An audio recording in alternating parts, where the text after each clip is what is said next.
قبل خليونا في التراث والثقافة نسلطوا الضوء ونتعرفوا أكثر على تاريخ النقوش الصخرية في بلادنا.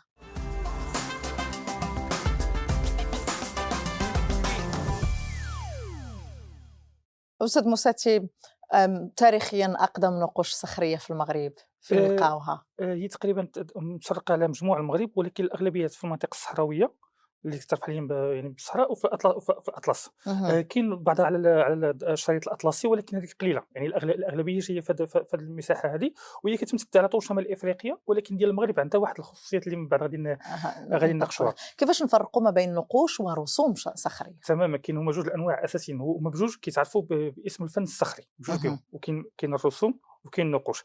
الرسوم هي كتكون مصاوبة غير مرسومة على الصخر بواحد المادة أو بصباغة، وعاد تكون إما الصباغة حمرا اللي كتسمى المُغرة، كتسمى اهم. بوقيته المُغرة، وكانت كدار في الأغلب كانت كدار لأسباب طقوسية أو تعبدية ديال الإنسان القديم أو بالفحم.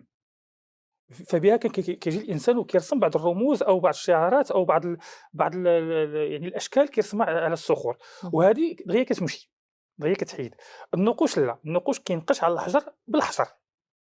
يعني وفيها عمليات ديال النقش، يا إما كتكون بالطرق، يعني إنه كيجيب واحد الصخرة مصوبة بواحد الشكل معيّن، اهم. وكيجيب واحد الحجرة أخرى بحال مطرقة، وكيبداو كينقشوا باش كيعطي الشكل اللي باغي، والجميل هو ديك الدقة في الشكل، أو أنه كيشد غير صخرة وحدة وكيبقى بحال اللي كيتقب فيها هكا. وطبعًا من خلال الشكل كتعرف تميّز أين تقنية خدم، يناسب وكل اهتمام. وحدة واش كتصلح. يعني مثلًا الطريقة الأولى مثلًا ديال الطرق كتسمى تعطيك الشكل أون جينيرال، ولكن الثانية كتمشي للتفاصيل الدقيقة.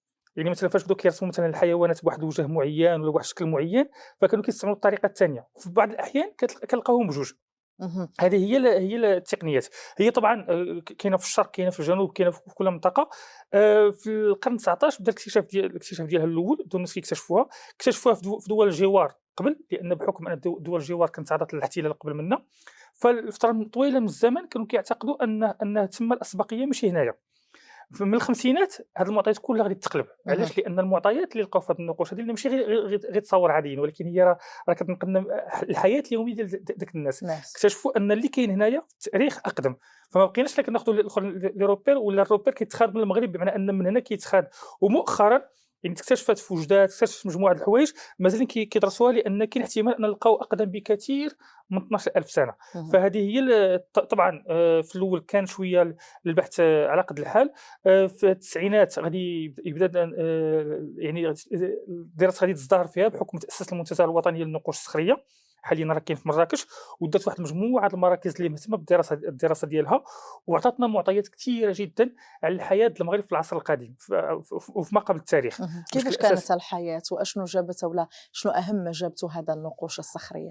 أول حاجة بعدا هو بينات لنا مثلًا طبيعة الغطاء الحيواني اللي كان، بمعنى أن فاش كنلقاو مثلًا الزرافة، اهم. كنلقاو مثلًا بعض الأشكال مثلًا الفيل، كنلقاو مثلًا بعض الحيوانات اللي حاليًا ما كايناش في المغرب. وهاد القضية ديال الفيل مثلًا من الحوايج اللي طرحت إشكال كبير عند المؤرخين. علاش؟ لأن حنا كنعرفوا المغرب ما فيهش الفيالة، أها.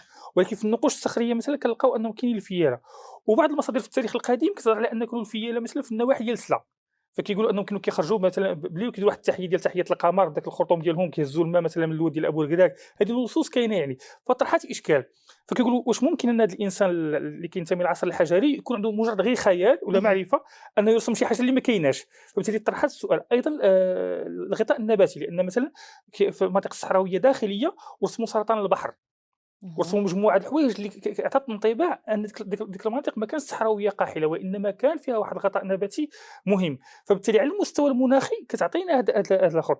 أيضًا عطاتنا واحد الحوايج مهمة، من بينها مثلًا أن خلّات الباحثين يكتشفوا أن الإنسان المغربي القديم كان اكتشف يعني ماشي غير ركوب الدواب أو ركوب ماشي إلى آخره، وإنما طوّر أدوات ديال الركوب، بمعنى عربات ديال الركوب. هاد الشي كنهضروا تقريبًا على واحد 3000 سنة قبل الوقت الحاضر. بمعنى أن كان واحد العربات واستعمل العجلة الدوارة. إذا كانت واحد التقنيات نوعًا متطورة. اهم. أكثر من هذا مثلًا واحد الوقيته كان في المغرب كيقولوا أن المغرب ما عرفش ما يعرف بالعصر البرونزي والعصر يعني النحاسي، أنه وقع انتقال مباشرة من العصر الحجري للعصر المعدني مع الفينيقيين. فاش رجعوا الناس لذاك النقوش والطلقات. ونعطيك مثال، مثلًا غير في واد نون بوحدها أكثر من 5000 موقع اللي فيه نقوش صخرية، هذا في اهم. موقع واحد، يعني راه كاينة بشكل كبير جدًا في المغرب. فاش تلقاو اكتشفوا لا، أن راه كاينة أدوات، كاينة رسوم اللي كتحيل على أن الإنسان عرف هذه المراحل الانتقالية. إذا كتصورنا أيضًا الحياة اليومية. يعني عمليه الولاده مثلا كيصورونا مثلا هما بالنسبه للناس الاشخاص كانوا كيصوروا بواحد الطريقه شويه بسيطه، يعني كتلقى مثلا غير واحد الدويره ورجلين خارجين هكا ورجلين بحال داكشي ديال الدراري الصغار كما كيرسموا، ولكن مهمه جدا كنقدروا نفهموها. ايضا حتى في العبادات مثلا ربما الناس كيعرفوا امون، كيسمعوا بامون الاله اهم. المصري الشهير، ولكن حاليا النقوش اللي تلقات في المغرب واللي فيها نفس الرمز ديال الاله خلات الناس يقولوا ان هذا الاله هذا ربما كان اصله في المغرب، من هنا مشى لتما، لان اللي تلقى هنا اقدم اللي تلقى مثلا في مصر. اهم. وطرح حاليا نقاش كبير بين الباحثين. ايضا المظاهر ديال الحرث، لان عرفنا مثلا فوقاش المغاربه انتقلوا من عمليه القنص إلى لعمليه الرعي الراعي. لعمليه الحرث من خلال هذه النقوش هذه، لان في النقوش الاولى مثلا ديال 12000 سنه حتى 8000 مثلا كيشخصوا لنا العمليه ديال القنص، يعني كنشوفوا مثلا واحد الحيوان كبير مثلا بحال الفيل او الزرافه، وكنشوفوا الصياد هاز داك يعني اهم. بحال داك يعني داك الرمح الحجري وباغي انه يصيدوا. من بعد كنشوفوا عمليه الرعي، يعني كاين واحد القطيع، وهذه المرحله كتعرف بالمرحله البقريه، لان المغربي تمكن انه يروض البقر والدواب، وبالتالي بدات العمليه ديال الرعي. فبنت لنا المرحله ايضا اللي دزنا للزراعه واللي اهم فيها وقت اختراع الكتابه، يعني عندنا النقوش اللي فيها يعني فيها حروف مكتوبه طبعا لحد الان مازال ما قدرنا نفكوا هذه الحروف ونفهموها كامله، يعني مازال مجهود الباحثين مازال كيحاولوا اهم. انهم يطوروا. اذا شخصتنا المراحل ايضا على مستوى العبادات كنفهموا بعض الرموز مثلًا اللي عندها معنى تعبُّدي، العلاقة مع الموت، العلاقة مثلًا مع الأسلاف ومع الأجداد، وهذه خاصة كتكون في الكهوف بزاف أكثر من الصخور، يعني ما كتكونش في الصخور اللي في الفضاءات المفتوحة، الأغلبية كتكون في الكهوف. علاش؟ لأن شحال هادي فاش كانوا كيموتوا كانوا كيدفنوا في الكهوف، فكيخليو بعض الصور ولا بعض النقوش اللي كترمز ولا كتعطي واحد الدلالة لهاد العمليات. إذا خصتنا تقريبا كل المظاهر ديال حياة الإنسان ملي كيخلق حتى كيموت، بشنو كيلبس، بشنو كيصيد، بشنو كياكل، بشنو كيرعى، بشنو كيعبد، يعني هذا الشيء كله تقريبا عطاتنا عليه واحد المظاهر. واللي زوين اللي كان في المغرب زوين هو ان اللي تلقى هنا تلقى في مثلا في مناطق اخرى في شمال افريقيا، ولكن اهم. الاهم هو انه تلقى حتى في ابريا، يعني حتى في البحر الابيض المتوسط.